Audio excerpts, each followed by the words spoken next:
Estamos introduciendo la nueva serie que va a ser una serie rápida. Se va a mover rápido porque diciembre es un mes que se pasa rápido. No sé si lo han sentido, pero ya su experiencia de haber manejado este fin de semana, estos días de acción de gracias con el tráfico que hay. No sé cuántos de ustedes se aventuraron al famoso Black Friday. Y si lo hicieron, espero que todo esté bien, que no haya cosas en las cuales después nos arrepintamos por el dinero que gastamos, pero es una bendición el haber pasado tiempo como familia. Inclusive esta serie que se titula Primogénito, para nosotros es pensar porque nuestra hija, que es la primogénita, estuvo con nosotros algunos días, ahora que estuvieron de sus días de asueto, ya se ha regresado y tiene que estar de regreso en su escuela otra vez, pero tiene características únicas aquellos que son los primeros de familia. No sé si se han dado cuenta de ello. Muchos de ustedes son primogénitos. Algunos de ustedes se han casado con primogénitos. Dios les bendiga y los cuide y los proteja, si es que se casaron con uno de esos. Pero en el caso de nuestra hija, que otra vez tenemos tres, es obvio que el primogénito está, en el caso de nosotros, el de en medio o la de en medio, y luego está el más chico o la más chica de la familia. Pero no sé si han dado cuenta de eso también, pero en cuestión de primogénitos típicamente nos casamos con ¿qué? Con los de en medio, ¿no es cierto? Típicamente un primerizo se casa con alguien que es segundo o tercero tal vez. Si en tu caso te casaste siendo primogénito con otro primogénito, es el Armagedón. Es ahí una batalla campal de caracteres y chocan y todo eso. Pero el punto es de que típicamente en el matrimonio traemos opuestos. Así es que piensen en sus hijos o en sus futuros hijos. Cuando nace el primero, típicamente se casa con alguien o viceversa. El segundo se casa con alguien que es primero. Eso estoy generalizando, pero son cosas típicas. Para nosotros pensar en el primogénito, en la parte de abajo el subtítulo, y si no lo alcanzan a leer en la pantalla lo pueden ver en su volante, pero dice que es una serie navideña en la preeminencia, en este caso, de el Cristo.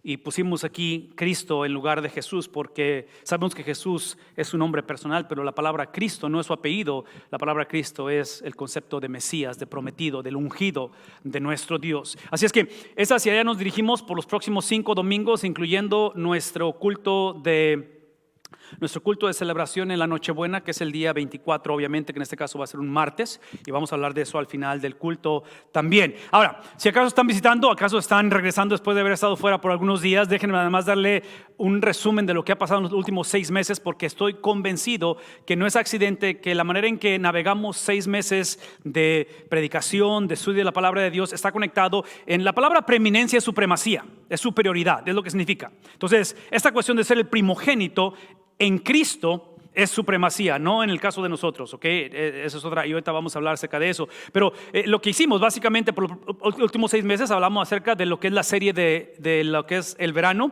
cuando hablamos de misiones y hablamos de un mandato global. Y la palabra mandato obviamente es la cuestión de un ser supremo que da una orden. Y ese ser supremo que es Cristo, en su despedida de este mundo, dio la gran comisión. Nosotros basamos esto en el estudio del libro de Daniel, que la supremacía en el libro de Daniel está basada no en la habilidad de proyectar el futuro o de profetizar hacia el futuro, pero la supremacía estuvo basada, si ustedes recuerdan, si estuvieron aquí, por 10 semanas hablamos de esto, es el capítulo 7, versículos 13 y 14, que es cuando dice que el Hijo de Hombre se aproximó al anciano de días.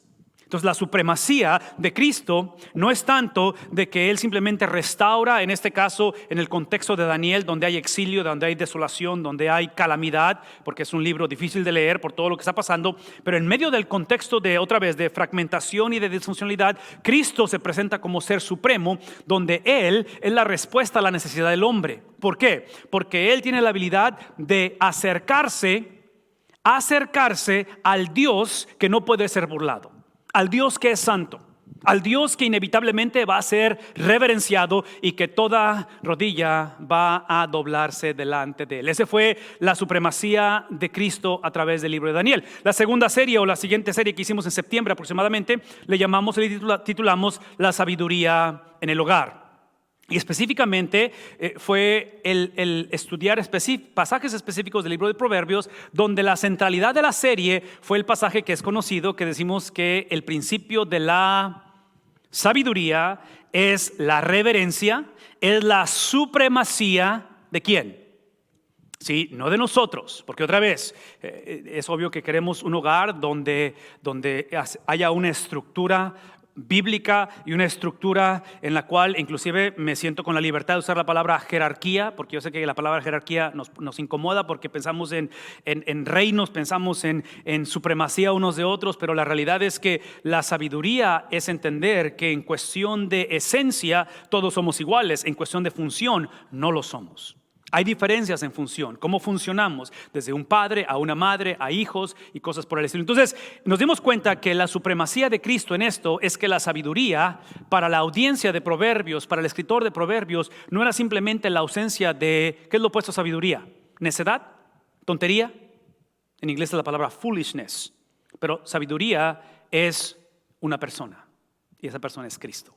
Entonces lo que hablamos en esta serie, en la cual la hicimos por 5 semanas. Y la última que hicimos, que acabamos de terminar, es precisamente ahora la obra y la persona del Espíritu Santo. Y todo lo que dijimos es que ya sea que escojamos la trayectoria de Judas o la trayectoria de Juan, discípulo amado, y el discípulo que se va a revelar, ¿sí? Ambos, cualquiera que sea tu historia y mi historia, de obediencia o desobediencia, todos servimos los propósitos de Dios. Porque Dios no está en el cielo tratando de figurar cómo es que Estados Unidos está viviendo como está viviendo, o lo que nos pasó, o el diagnóstico del doctor y Él no sabe qué hacer con nuestro caso. Dijimos desde un principio que la obra del Espíritu Santo es revelarnos, darnos la habilidad de poder entender que así como el Padre envió al Hijo, el Hijo envió al Espíritu, y la función de cada uno de ellos, una vez más, la función es diferente. Entonces hay jerarquía dentro de la Trinidad, pero no hay diferencia en su esencia. Es el mismo Dios, simplemente obrando y manifestándose con diferentes aspectos o funciones en todo de ello.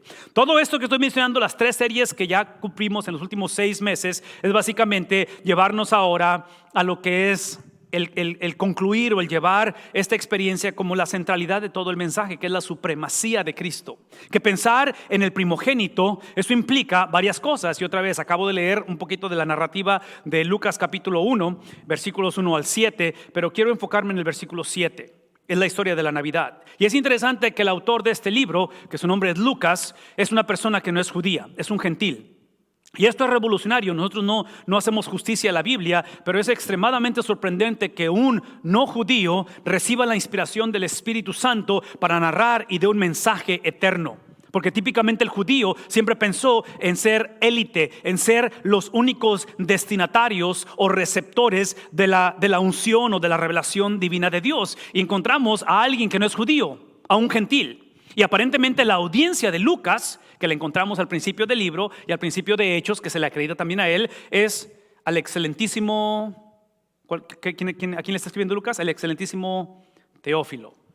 Entonces encontramos una audiencia aparentemente no judía, de un escrito de alguien que es no judío. ¿Qué estoy diciendo? Simplemente estoy diciendo que cuando pensamos en la superioridad, pensamos en la preeminencia de Cristo, típicamente, desde lo que hicimos con el mandato global, con la sabiduría en el hogar y con la doctrina del Espíritu Santo, típicamente Cristo se perfecciona, Cristo se especializa en demostrar su preeminencia a través de personas que menos esperamos. Lo que el mundo típicamente desprecia es lo que Cristo usa para revelar su, en este caso, sabiduría, su mandato, o en este caso, su esencia. Por lo tanto, dice esto: así que dio a luz, ¿a quién? Recuerden la historia, ¿sí? Versículo 1 al 6 es simplemente el censo, que es un decreto en el cual José toma a la que va a ser su esposa, está simplemente comprometido. El problema de ese compromiso, lo sabemos, es de que esta historia sería normal. Esta historia encajaría en nuestro concepto de primogenitura o de supremacía si la Biblia hubiera dicho del versículo 1 al 6 que José tomó a su esposa, no la que iba a ser su esposa. Porque en esta cultura pensar en una mujer embarazada sin estar casada es una violación de la palabra de Dios, ¿no es cierto? Bueno, lo era ya y lo es también hoy en día. Pero el punto es esto, es que la gravedad de esto es que, una vez más, Dios está especializándose en un contexto de disfuncionalidad, en un contexto fuera de lo que típicamente se acostumbra para revelar su supremacía. ¿Qué estoy diciendo? Escuchen, porque no estoy promoviendo los embarazos fuera del matrimonio. Todo lo que estoy promoviendo es esto. Es de que Dios nunca no está limitado a nuestra disfuncionalidad. Pero Dios es el tipo de persona que sin aprobar lo que nos sucede, tiene la habilidad de usar lo que nos sucede. Entonces, no estoy diciendo que lo que te pasó a ti cuando tenías 5 años o lo que te hizo tu ex esposo, y no estoy diciendo que eso es algo que Dios encuentra beneplácito y Él encuentra gozo en lo que nos pasa en las tragedias de nuestra vida. Todo lo que estoy diciendo es que la preeminencia y supremacía de Cristo no sucede por lo que nos pasa, pero se practica aún por lo que nos pasa, independientemente de lo que nos pasa. Entonces es aquí donde María viene, y en este contexto donde salen y se van a empadronar y todo eso, a María se le ocurre tener su bebé. No sé si les pasa eso, pero estos niños nacen en momentos que no estaban planeados típicamente, ¿no es cierto? Y tenemos ya nuestra vida orquestada y programada y estipulada. Tenemos una tabla del tiempo de cómo nos vamos a casar y dónde vamos a vivir y los carros que vamos a tener y los viajes que vamos a hacer, y ¡pum! De repente sale el huerco. Y así como que, wow, ¿qué pasó? Eso no estaba planeado. O a lo mejor estaba planeado, o a lo mejor nuestra historia es que hemos querido tener hijos y no hemos podido. ¿Verdad? Puede ser el de muchos. No sé dónde estás tú, pero el resto es que el punto de la historia es que se aproxima el primogénito. Este concepto de primogenitura en la audiencia de Lucas, en el concepto de Lucas, en lo que se le conoce como la perspectiva, el worldview de ellos, involucra a alguien como un heredero. En inglés es la palabra heir, un heir. Y es el concepto de un heredero en el cual, y esto lo he enfatizado muchas veces y lo voy a decir una vez más, la herencia de la cual yo creo que Cristo lo hace ser primogénito, la herencia principal para Cristo es que antes de la fundación del mundo, porque es obvio que Cristo no inicia su vida o su existencia a través de María. Entendemos que en el Evangelio de Juan, por ejemplo, dice que en el principio era el verbo era con, y el verbo era, ¿qué es punto? El punto es de que Cristo es eterno, Cristo es Dios mismo. Por lo tanto, en cuestión de su primogenitura o su herencia, la herencia de Cristo es la iglesia. ¿Por qué? Porque antes de la fundación del mundo, el Padre le entregó al Hijo a aquellos que iban a ser salvos. ¿Qué estoy diciendo? Que si tú esta mañana eres parte de la familia de Dios y eres un hermano o hermana menor del Big Brother, porque esto lo hace ser el Big Brother, ¿verdad? El primogénito, a Cristo, de la familia de Dios, tú como cristiano, tú como seguidor de Cristo, tú eres un regalo que el Padre le dio al Hijo antes de la fundación del mundo. Por lo tanto, tus padres potencialmente, que es mi historia y no tengo tiempo para platicarla, pero yo soy el producto de una ida a un hotel, ¿ok? Luego se las platico. Del Mante a Valles, se fueron a Valles y ya regresaron de Valles al Mante, y ahí venía yo. De tal manera que yo estuve presente en cuestión de que estaba en el vientre de mi mamá, porque yo soy el primogénito, yo estuve presente en la boda de mis padres. Entonces, cuando ustedes ven la foto de la boda de mis padres en la iglesia, yo estaba ahí, porque no era simplemente tejido, ¿verdad? No era simplemente un componente orgánico, era literalmente un alma, era un espíritu, en lo cual David dice en el Salmo 51, que dice, en pecado me concibió, ¿qué dice? Mi madre, que es el punto de que mi naturaleza pecaminosa ya estaba desde ese momento. De tal manera que cuando pensamos en Jesús y pensamos en su primogenitura, pensamos en lo que Cristo ha recibido, o la herencia es que antes de la fundación del mundo tú estabas en el pensamiento de Dios. Tú no eres accidente. Tus padres pudieron haber cometido un accidente, pero eso no implica que tú eres accidente. ¿Sí vemos la diferencia? Entonces aquí es donde entendemos que lo que Cristo hereda del Padre es literalmente la iglesia. Es obvio que el precio a pagar de esa herencia está simbolizado en lo que estamos por hacer. Un cuerpo mutilado y una sangre derramada. Porque para satisfacer al Padre alguien tenía que pagar el precio, donde obviamente nosotros éramos enemigos de Dios. Por lo tanto, esa primogenitura, dice la palabra de Dios, que aparte de ser el heredero, es el concepto e implica, y no solamente lo implica, pero también lo enseña la Biblia, que el que diga Lucas que dio a luz a su hijo primogénito, implica que si hay un primogénito, hay un segundo, tercero, cuarto y quinto a lo mejor. ¿Qué estoy diciendo? Que María y José tuvieron hijos. Físicamente tuvieron hijos. Entonces aquí empieza la clásica de la blended family. Es la familia que es mixta, ¿no es cierto? Porque todos los demás después de María, los hijos que le vienen a María son medios hermanos de Jesús. Y todo eso lo menciono porque lo que dice es que lo envolvió en pañales y lo acostó. Y otra vez, en mi mente no puedo dejar de pensar en las cuestiones únicas que pasan entre un primer hijo, un segundo hijo y en nuestro caso un tercer hijo. Y todavía recuerdo porque esos días han sido días en los cuales hemos estado con familia, vinieron mis hermanas, así es que tuve la oportunidad de estar con ellas y con mi mamá y en fin, recordar historias, platicar de lo que ha pasado con mis suegros, de la igual manera con mis cuñados y todo eso. Pero todavía recuerdo, cuando nace nuestra primogénita, no queríamos que le diera el aire. ¿Recuerdan esos días? Clásico, y lo escucho por todos lados porque lo hicimos. Que literalmente se paraliza el día completo porque el niño está en su siesta. Obviamente hoy me río. En aquellos años alguien se reía de mí cuando Sarai nació. ¿Sí recuerdan esos años? Cuando nació Josué, que es el tercero, que duerma. Si no duerme, que no duerma. Vámonos, tenemos que irnos, ¿no es cierto? Ya no nos preocupa. Y la noche cuando lloraba, que llore. Se va a cansar de llorar y se va a quedar dormido. A diferencia que con la primera, ¿qué hacemos? Le compramos el radio y tenemos las cámaras que la están. Yo sé que estoy haciendo burla de algunos de ustedes, pero estoy haciendo burla de mí mismo, ¿no es cierto? Es lo que hicimos. Entonces, cuando escucho que ella lo va a envolver en pañales y lo pone en un pesebre, el concepto de un pesebre es literalmente un concepto insalubre. ¿Saben qué es la palabra insalubre? No higiénico. Es un concepto en el cual esta cultura es una cultura no. Yo he estado en países donde cuando ves la situación y ves cómo cocinan y ves dónde cocinas, dices tú, Señor, bendice este alimento y bendice mi estómago, porque no estoy seguro qué es lo que voy a comer, no estoy seguro qué me va a pasar en mi estómago. Si me explico, por la cuestión de salubridad, no porque esté mal la comida, cocine mal la gente. Todo lo que menciono es que ese es el concepto donde otra vez pienso en la supremacía de Cristo, donde nosotros, nuestro primer bebé, sobre todo el primero, nunca lo hubiéramos puesto en ese concepto. En este contexto de algo insalubre. Lo pone en un pesebre y la razón es porque no había, otra vez la ironía de la historia, otra vez ese contraste en el cual el celebrar la Santa Cena, el celebrar otra vez el rompimiento, el quebrantamiento de su cuerpo con el derramamiento de su sangre es un concepto en el cual crea una tensión no resuelta, porque aparentemente la tensión es de que no había lugar para ellos en el mesón o en la posada, siendo Él el dueño del universo.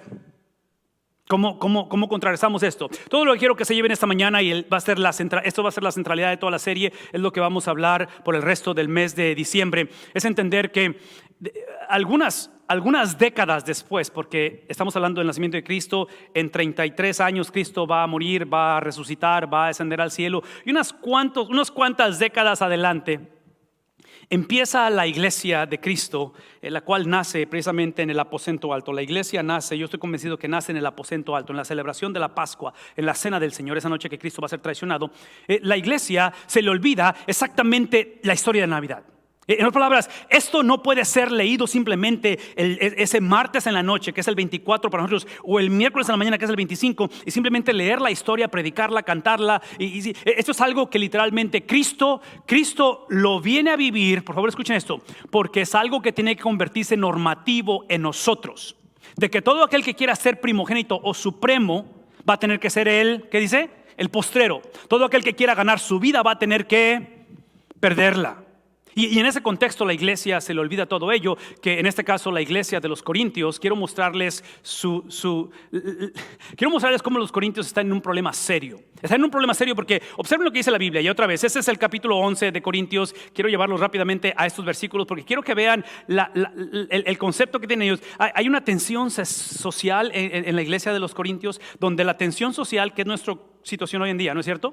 Cuando hablamos de inmigrantes, hablamos de racismo, hablamos de qué hacer con la situación, con los suegros, con la cuñada, qué hacer con la tensión que tenemos un día, se convierte en oportunidades para el evangelio. Y menciono esto porque observe lo que estaba pasando en la iglesia de los Corintios, que se les olvida la historia de Navidad. Es aquella en la cual su distintivo no era doctrina sana, era elitismo.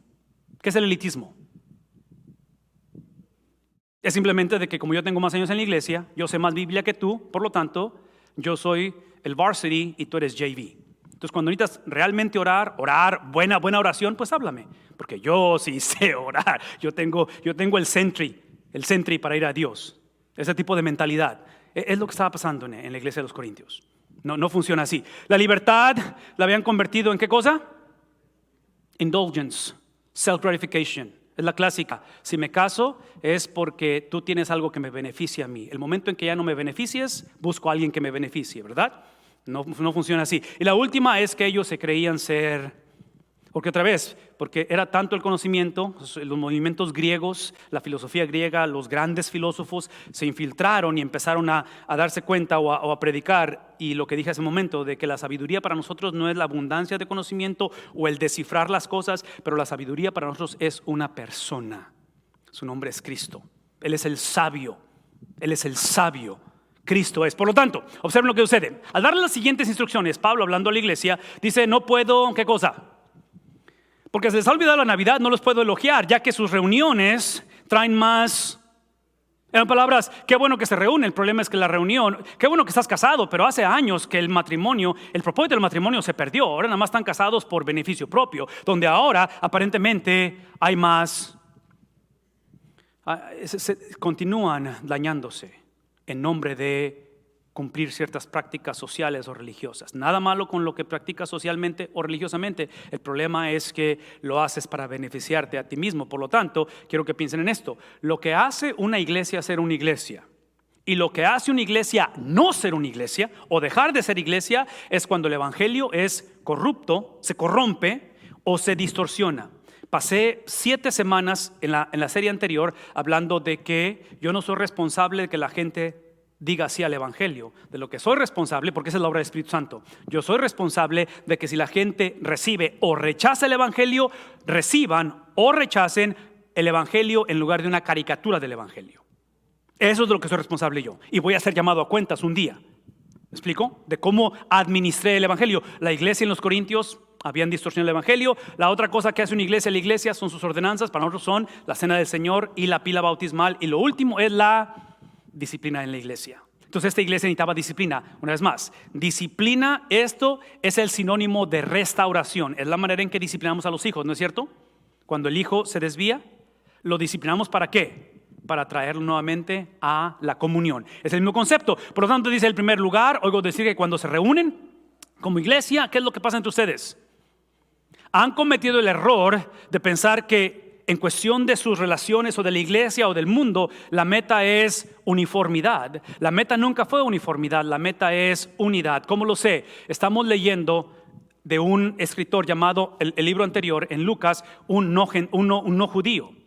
Es un gentil, el cual no encaja con las tradiciones judías. En otras palabras, es el concepto donde las divisiones que hay entre ellos es literalmente, cometieron el error en lo cual, sí, cometieron el error de entender que la diferencia que hace Cristo, la Navidad, la diferencia que hace Cristo es que Él nunca nos llamó a tolerarnos, nos llamó a amarnos.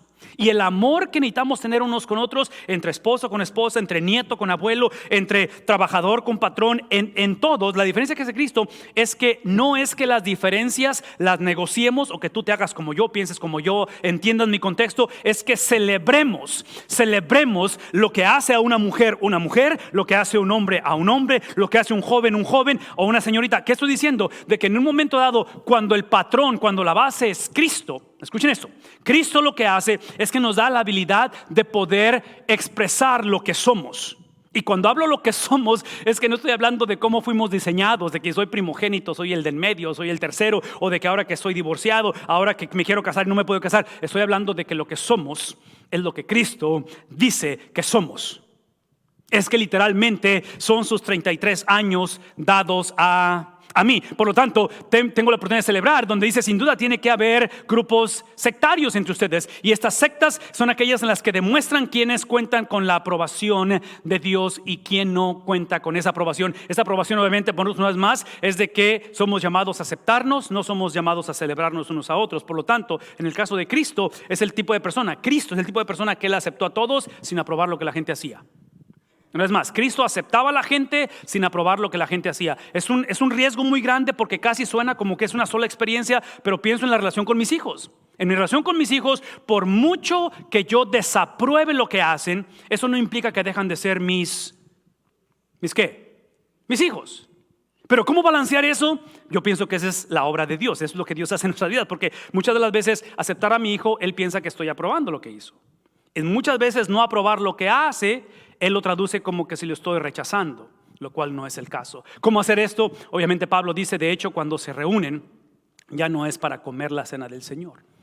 Entonces, esta rebeldía no fue accidental, es literalmente agresiva, es el propósito de la reunión, de la cual, dice él, aquí es donde quiero que piensen que el error de ustedes es que ustedes buscaron gente y se reúnen con gente para celebrar la cena del Señor solamente con aquellos que piensan con ustedes. Hay similitud en el pensamiento, cuando realmente necesitamos reunirnos para exaltar no nuestro pensamiento, no nuestra similitud, no nuestra homogeneidad, sino para exaltar nuestra relación de pensar similar, de que nuestra cultura, trasfondo, idioma, idiosincrasia, generación nos una. Nada malo con ello, siempre y cuando nuestras relaciones de matrimonio, mi relación con mis hijos, mi relación con el gobierno, mi relación con el patrón, exalte ¿qué cosa?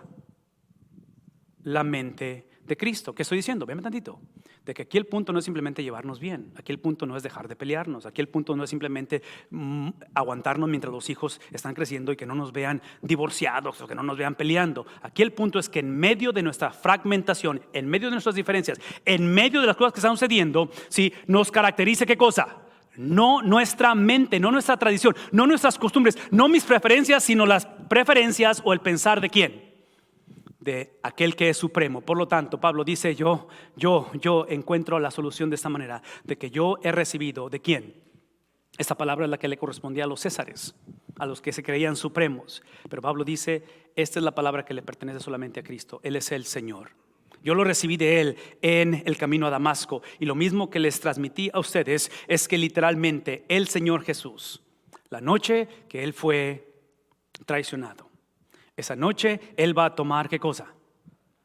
Va a tomar el símbolo de unidad. Cristo sabe que esos discípulos en unas cuantas horas van a ser fragmentados, se van a culpar unos a otros. E inclusive es en este contexto de la Santa Cena, donde está en el aposento alto, Él lavando los pies de los discípulos. Se los he dicho anteriormente. ¿Qué están discutiendo ellos? ¿Qué están texteando? ¿Qué están poniendo en Facebook ellos? Mientras Cristo está lavando sus pies, literalmente lavando los pies limpios. ¿Qué están haciendo ellos? Discutiendo quién va a ser el más grande cuando Él regrese en su reino. ¿No es nuestra historia?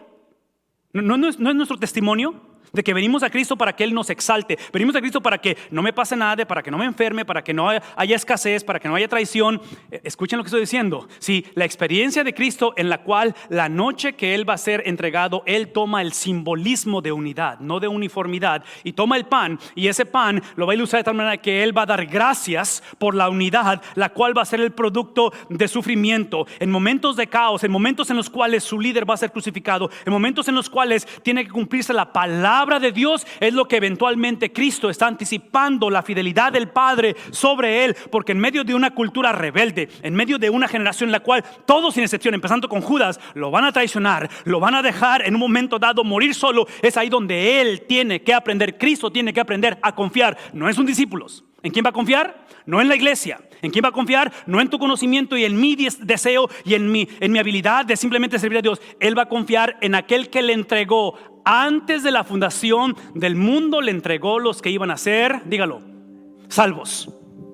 Entonces, si Cristo no tiene la habilidad de agradecer al Padre en medio del caos, muchas de las veces no es tanto que estoy sufriendo, véame tantito, no es tanto que estoy sufriendo, muchas veces que sentimos que el sufrimiento es en balde. Y no hay sufrimiento más trágico cuando sufres y no hay razón por qué sufrir. Lo he ilustrado muchas veces con el nacimiento de un bebé. Cuando nace una criatura es mucho el sufrimiento, ¿no es cierto? Ya sea que sea cesárea o sea natural. Pero cuando ven a ese bebé, ¿fue justificable o no? ¿Lo volvieron a hacer, hermanas? Ladies, algunos de ustedes lo hicieron y bastantes veces porque tienen muchos hijos. ¿Por qué? Porque el sufrimiento fue justificado. Entonces Cristo da gracias y Él toma ese pan y Él está obviamente viendo su propio cuerpo que está por ser mutilado, y al partirlo Él dice: este es mi cuerpo que es por ¿quién? No es por ti. Si ese individualismo nos mata, es ¿por quién? Es en medio de nuestra disfuncionalidad, es en medio de todas las cosas que hacemos, buenas y malas, y cómo nos causamos dolor a nosotros mismos y a otros. Es por ustedes. El evangelio es algo comunitario, donde dice: es por ustedes en las cuales entrego esto, y hagan esto, hagan esto, hagan esto. ¿Qué dice? En memoria de mí. La memoria el recordar, el recordatorio de una celebración como esta, tanto su nacimiento como su crucifixión. Mí, en memoria de mí. ¿Qué son? ¿Qué número es este? 33 años de perfección dada a nosotros.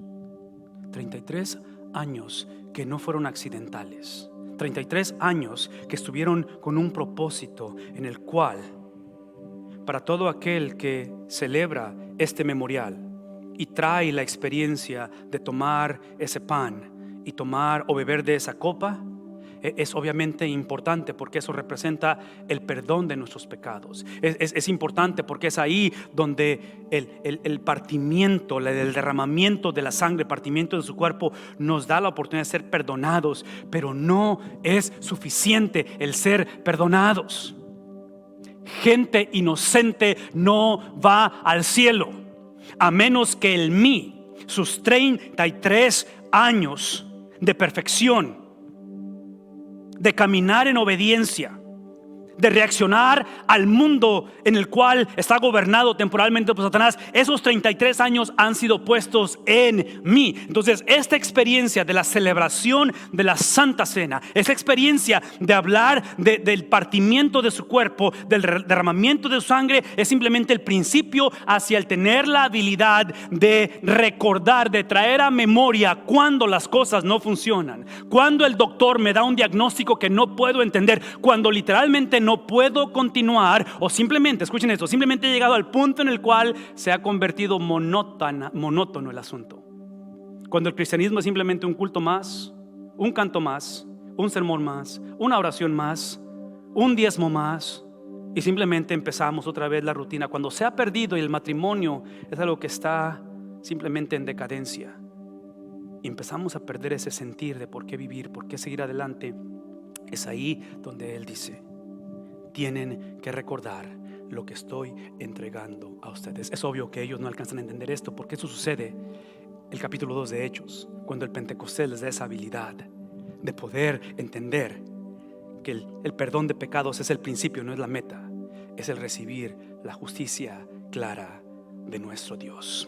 La invitación es simple esta mañana, conforme salimos de este lugar. Nuestra tendencia es escoger una u otra. Yo estoy convencido que mientras estemos en este mundo, la meta no es resolver la tensión, es aprender a confiar en Cristo en medio de la tensión. Que cuando no podemos, Él puede. ¿Me explico? Cuando dudamos, su fidelidad se mantiene. Entonces la invitación es que aprendamos a confiar en la confiabilidad de Cristo.